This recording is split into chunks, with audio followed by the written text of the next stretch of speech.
Welcome back to Lord Gizmo. It's amazing what a stack of redwood lumber can become in the right hands. Today, JJ Marine takes on the challenge of building a long, fast boat entirely from wood, and the results are going to surprise you. Let's get into it. Let's follow it from the very first plank. It all starts with the wood. The builder picks thick, strong hardwood, the kind that can sit in water for years without rotting. The first challenge is coaxing straight planks into the curves a boat hull demands. He hangs a weight from one end of each plank and applies a controlled low flame beneath it, letting heat and tension work together to bend the wood gradually. First comes the keel. Think of it as the boat's backbone, one long straight timber running down the middle front to back.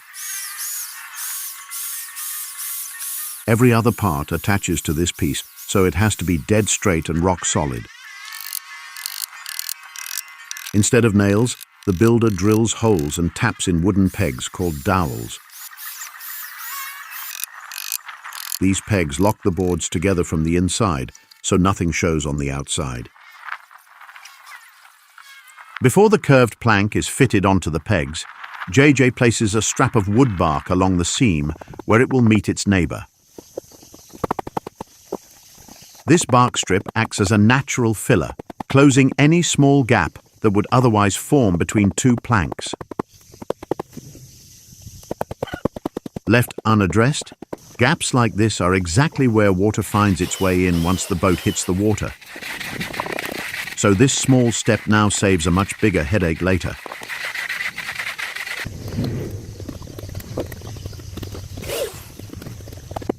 Each plank has to press tightly against the one below it.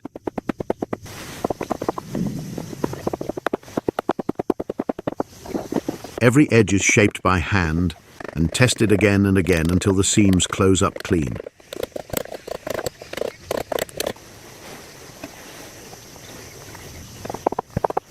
Patience now is what keeps the boat dry for years.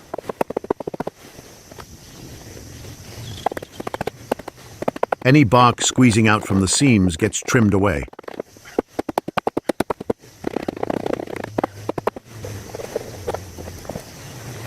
With a saw, a plane, and a lot of skill, the builder trims each board to follow that curve. This same technique carries through the rest of the hull's construction.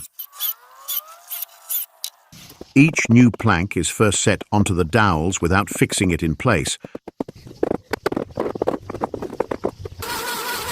letting JJ check exactly where the wood meets its neighbor and where the edge still needs smoothing. Once the fit lines up cleanly along the seam, the attaching side gets worked down further until the planks sit flush against each other. Only then does JJ fix the plank permanently, driving it home with a hammer. Taking this extra dry fit step before committing keeps the hull tight and even, rather than forcing a rough edge into place and hoping the gaps fill themselves in later.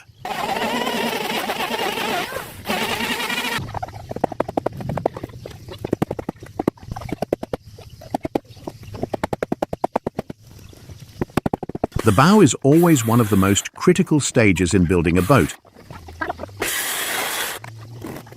and this build is no exception. Its curve has to be sharper and more precise than anywhere else on the hull, since it's the first point of contact with the water and the shape that determines how the boat cuts through waves. JJ slows down here, taking extra care with each plank to get the angle right.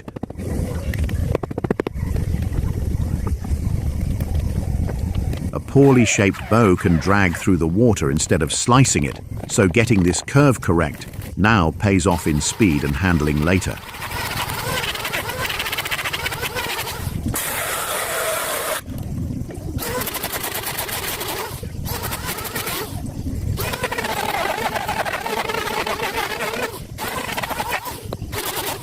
Plank after plank, the hull steadily grows wider, and the boat's shape begins to emerge. What started as a narrow keel and a handful of curved boards is now taking on the unmistakable outline of a long, fast hull.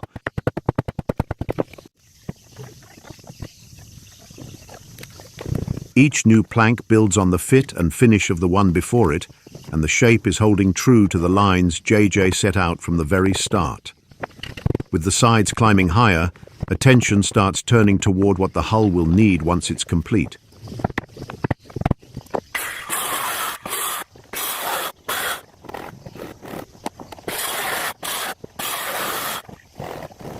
With the hull growing longer, one natural question is how the wooden pegs holding it together can handle a boat of this size.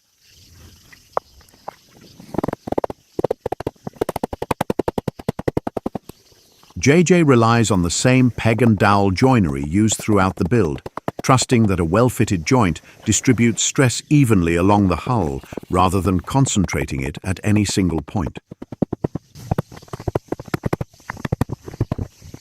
It's a technique that's held wooden boats together for centuries, long before metal fasteners were an option, and when each plank is properly seated and pegged, the hull becomes a single rigid structure rather than a collection of separate boards. Length adds demands, but a tight, consistent joint at every plank is what keeps the whole hull strong.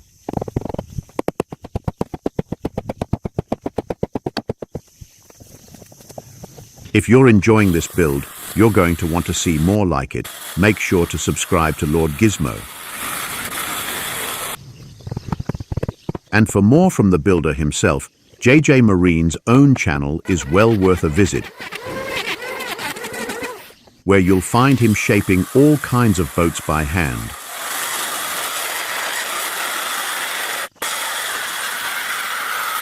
Redwood isn't a random choice for a build like this.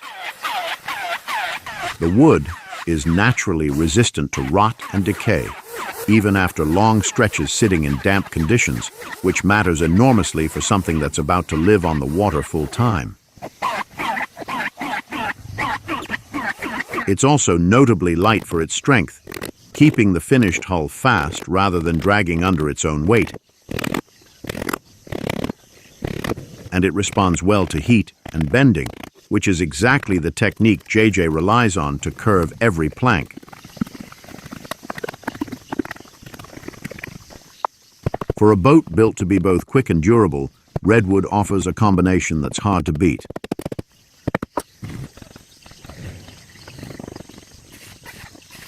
JJ works over the exterior, planing and sanding down every seam and surface until the wood runs fair from bow to stern. Any remaining ridge or high spot isn't just a cosmetic flaw, it creates drag in the water, quietly costing the boat speed it worked hard to earn everywhere else. Now, attention turns to a fresh batch of wood, carefully shaped to serve as the boat's skeleton ribs. Each rib is crafted to match the exact curve of the hull at that point, since a rib that doesn't hug the hull's shape won't transfer strength evenly along its length.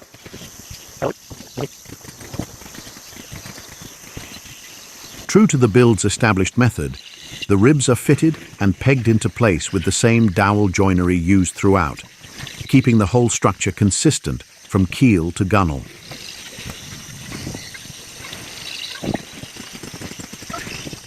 With the ribs seated, JJ moves on to the gunwales, attaching long planks along the top edge of the hull to reinforce and finish its upper line.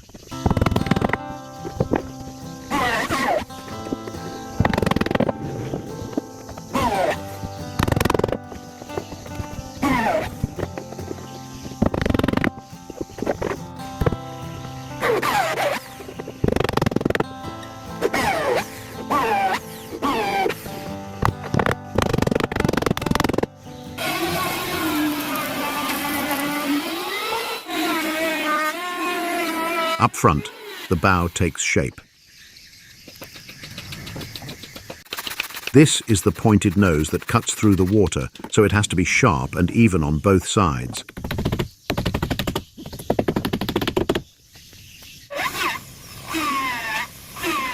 As the last frames go in, the boat's full skeleton finally appears. And you can start to see the shape of the finished hull. With the frame set, more planks wrap around the outside. The builder lines each one up so the surface stays fair and smooth. A bumpy hull slows the boat down and looks rough, so every board is fitted to blend into the last. Now the build shifts from woodwork to power. A long metal rod called the propeller shaft is passed through the bottom of the hull.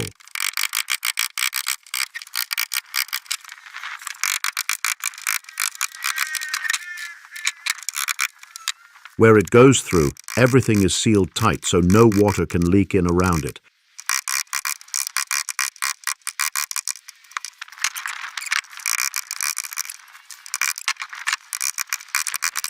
This shaft is what will spin the propeller.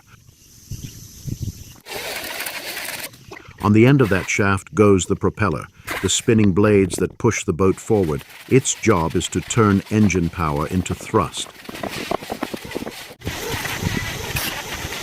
A well-made propeller means better speed and less wasted fuel, so the size and angle of the blades really matter.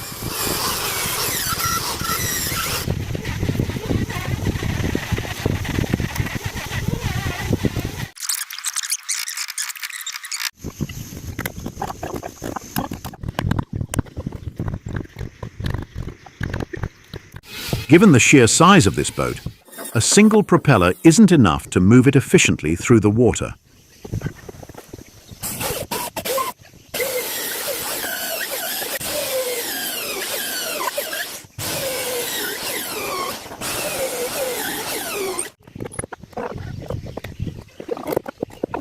JJ's design calls for 2 propellers, each driven by its own separate engine, splitting the workload and giving the boat the power a hull this long demands.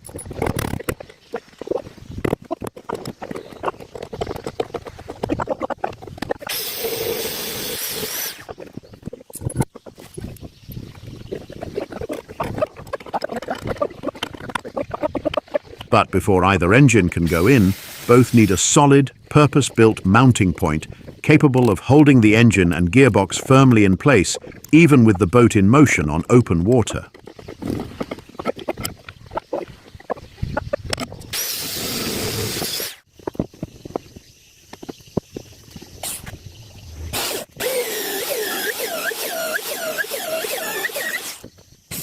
Getting this foundation right is critical.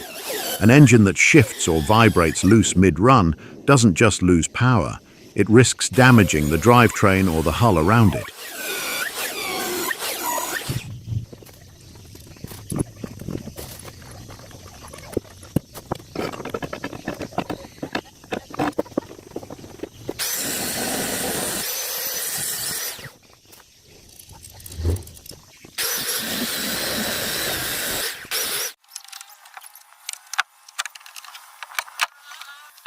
Then comes the heart of the boat, the engine.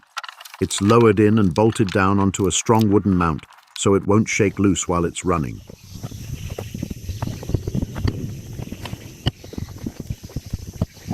This engine does all the hard work, turning the shaft and driving the boat across the water.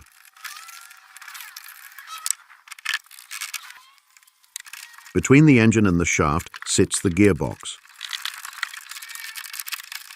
It controls how the engine's power reaches the propeller, and it lets the boat go forward, sit still, or back up.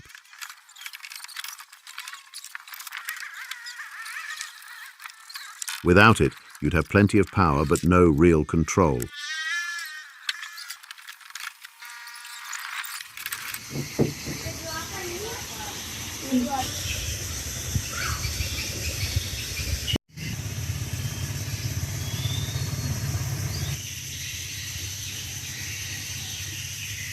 Before the deck goes down for good, JJ makes sure the steering connections are run and seated underneath.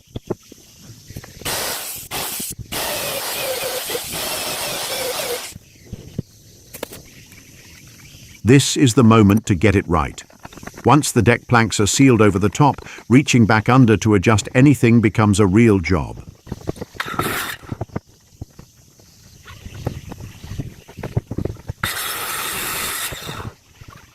With the steering routed and in place, he closes in the rest of the deck, planking it over until the top of the hull is solid and complete.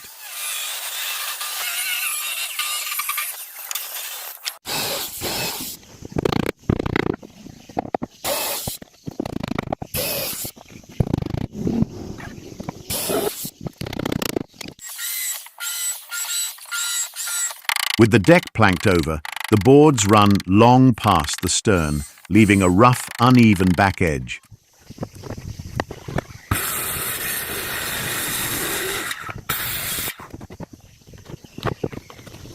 JJ runs a circular saw straight across them, trimming the overhang down to one clean line.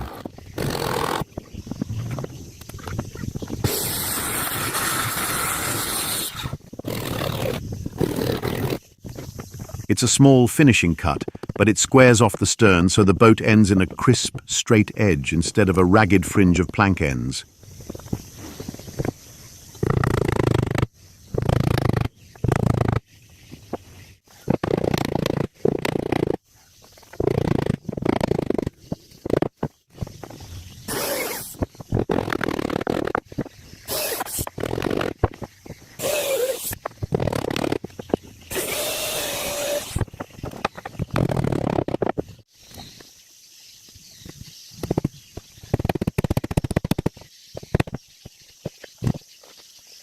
A boat this long also needs somewhere to shield the person running it, and that's where the roof comes in.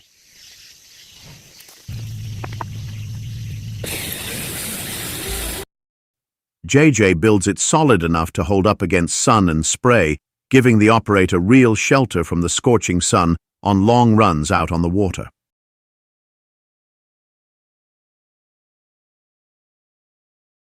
At the same time, he keeps the roof's lines in step with the rest of the boat, so it reads as part of the design, rather than something bolted on as an afterthought.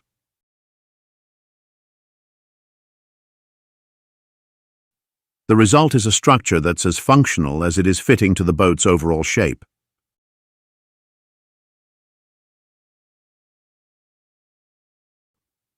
With the hard parts done, the whole boat gets sanded down.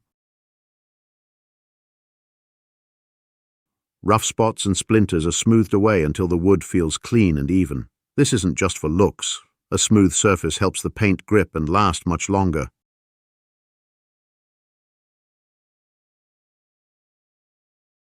The lower hull, the part that sits underwater, gets a bright coat of turquoise.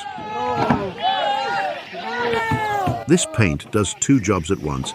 It protects the wood from the water and gives the boat that fresh, eye-catching look. The upper sides and the cabin are painted clean white. Against the turquoise below, the boat suddenly looks sharp, polished, and finished.